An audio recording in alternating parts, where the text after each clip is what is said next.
So, iluluto ko ngayon ang aking chicken drumstick na ang lalaki. So, meron ako ditong tomato na ingredients niya. Tsaka, siyempre may bawang, luya, bell pepper, and carrots. Yun lang ang aking merkado. So, ipiprito ko muna ito.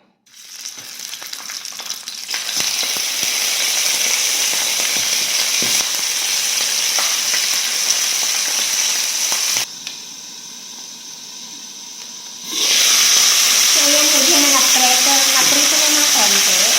So, i-put aside natin. So, inalis ko muna yung chicken para ilagay yung ricado. Para maprito din. Para maigisa natin. So, okay na yung bawang at luya. Ilalagay natin ang sibuyas. Ayun. Tumatalsik. Ibabalik ko yung chicken.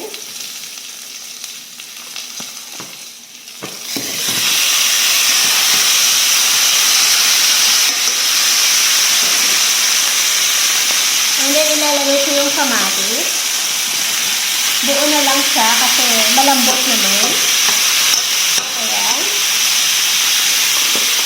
Tapos, yung ricado natin, carrots at saka bell pepper. Ayan.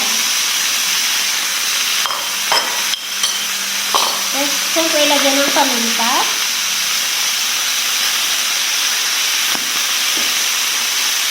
Asin na konti.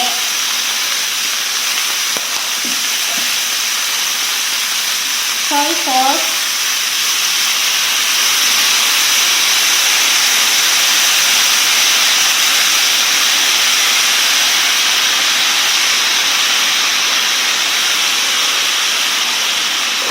And vinegar.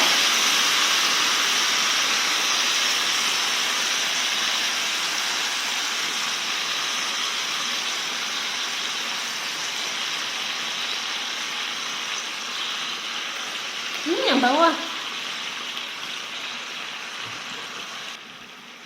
Lagyan mo ng konting tubig.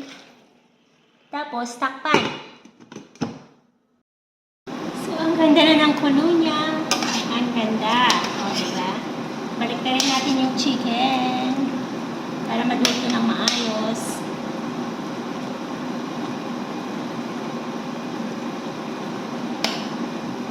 Oh!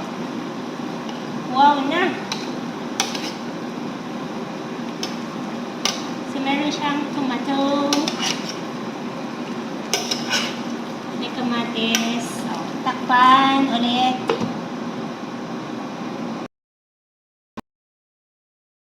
So, ayan, luto na ang ating manok.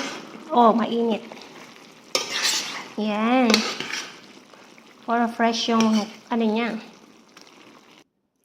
So, ayan, okay na. Ready